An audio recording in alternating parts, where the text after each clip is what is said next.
ወራህመቱላሂ ወበረካቱ ተከበራችሁ የኪያ ቤተሰቦች እንዴት ናችሁ? ደህና ናችሁ? በአዲስ ቻሌንጅ ዛሬ መጥቼላችኋለሁ። በአዲስ ቻሌንጅ ማለት ነው።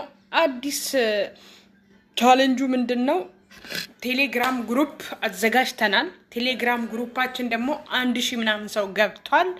1000 ምናምን ሰው ገብቷል። 5000 ሰው እስኪገባ ድረስ ነው የምንጠብቀው። 5000 ከደረሰ በኋላ ቻሌንጁ ይጀመራል። በይፋ ይጀመራል ማለት ነው። ቻሌንጁ በይፋ ይጀመራል ማለት ነው። ከዛ በኋላ ምን ይሆናል? ቻሌንጁ ምንድነው የሚሆነው? አሁን ኦሬዲ 1000 ሰው ላይ ደርሰናል። 1000 ምናምን ሰው ላይ ደርሰናል። 5000 ከገባ በኋላ ቻሌንጁ ምንድነው? 5000 ሰው ከገባ በኋላ ናም አዋሽ ካለፈህድ ታወት አርፊን ሳሮ እና ቻሌንጁ አሁን ኦሬዲ 1000 ገብቷል። ተሰብስበው ግሩፑን ከፍተን ተዘጋጅቷል። ኦሬዲ ተዘጋጅቶ 1000 ሰው ምናምን አለ። 5000 እስኪደርስ ነው የምንጠብቀው። 5000 ከደረሰ በኋላ ምንድነው ቻሌንጁ? አንድ ቅመም ዛሬ ዩቲዩብ ከፍታ ብትመጣ በአንድ ቀን ውስጥ እንግዲህ ዩቲዩብ የሚፈልገውን ነገር ታውቃላችሁ አይደለ? ሁላችሁም እዚህ ጋር ያላችሁ ዩቲዩበር ናችሁ። አምራን لا تتكل سير منها خلاص سير صبر شوي بسوي فيديو بي ሁሉም የሚያስፈልገው 1000 ሰብስክራይብ 4000 ሰዓት 10 ሚሊዮን ቪው ነው የሚያስፈልገን ማለት ነው። የቪው ችግር የለውም። ዋናው ሰዓቱንና ሰብስክራይቡ ነው። ዋናው ደግሞ ፎከስ ማድረግ ያለባችሁ ሰዓቱ ላይ ነው። 1000 ሰብስክራይብ እንደምንም ትሞላለች። والله دخلت امران انا فاضي سيد ቤት በኩል እንስራ አስተፈራላ ላዚም የሚያስፈልገው እንደዛ ነው። ዋናው የሚከብደው ሰዓት ነው። ስለዚህ ሰዓቱን ደግሞ እኛ ኢንሻአላህ ተጋግዘን በእንደዚህ አይነት ቻሌንጁ ጀምረን ከሆነ ሰዓቱን እንሞላለን። ምንም አይከብደንም ማለት ነው። ግን ብቻችሁን ከሆናችሁ መቼም ሊሞላላችሁ አይችልም። ከስንት አመት በኋላ ነው። ግን እንደዚህ ተባብረን ተያይዘን እጅ ለእጅ ተያይዘን ምን ሰራ ከሆነ ምን ደማመር ከሆነ በአንድ ወር በ3 ወር በ2 ወር ውስጥ አንድ ቻናል መመስረት እንችላለን ማለት ነው። ገባችሁ? ቻሌንጁ ምንድነው?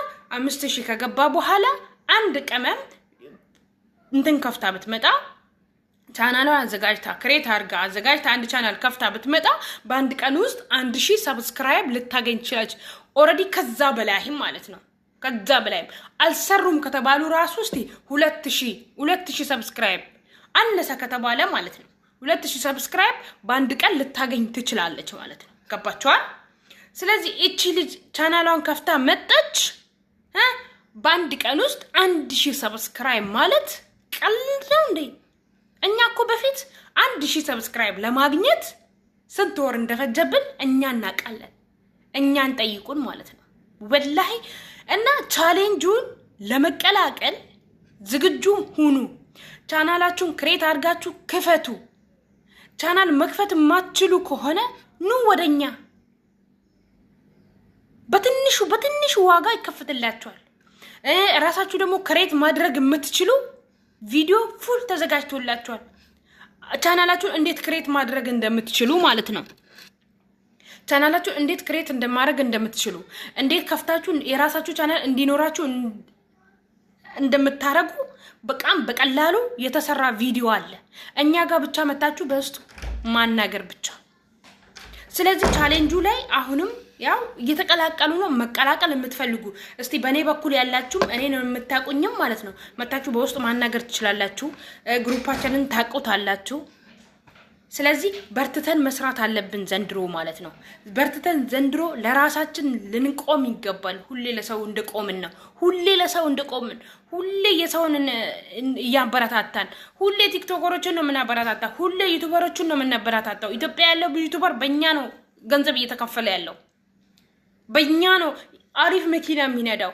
በእኛ ነው አሪፍ ቤት ክራይ ውስጥ የሚኖረው ወይ ደግሞ የራሱ ቤት ቪላ ገዝቶ ቪላ ሰርቶ የሚኖረው። እኛ በመናየው እኛ በመናይለት እኛ ላይክ በመናረግለት እኛ በመናይለት ነው ዩቲዩብ የሚከፍለው።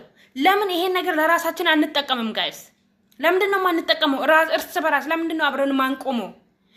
እኛ ስንት ህዝብ ነው ስንት በሚሊዮን የሚቆጠር ህዝብ እኮ ነው አረብ ሀገር ያለው ቢያንስ አረብ ሀገር ተውት ኢትዮጵያ ያሉትን ተዋቸው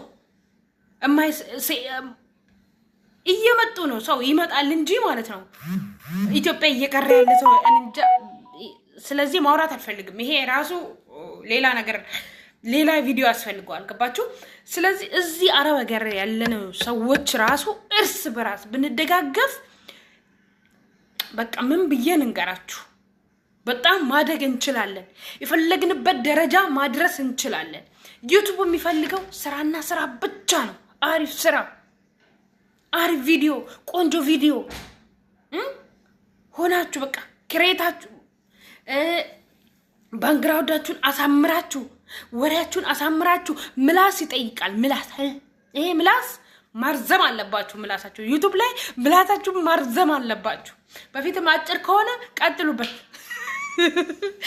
ቀጥሉበት ቀጥላችሁ ማርዘም አለባችሁ ምላስ ነው የሚፈልገው ዋናው ማለት ነው ዩቲዩብ የሚፈልገው ምላስ ነው በዛ በተረፈ ደግሞ እርስ በራስ መደጋገፍ አንድን የመዳም እኔ የመዳም ቅመም የሚለው ነገር እንትን አይለኝም እኔ ቅመም በቃ ቅመሞች ነው ምላችሁ ማለት ነው ራሴም ቅመም ነኝ የራሴ ቅመም ነኝ እናንተም የራሳችሁ ቅመም ናችሁ ስለዚህ ቅመሞችን እያበረታታን ራሳችን እርስ በራስ ብንደጋገፍ ቪዲዮ ሲጀምር በቃ ችግር የለም ለማንኛውም አሁን ይቋረጥብኛል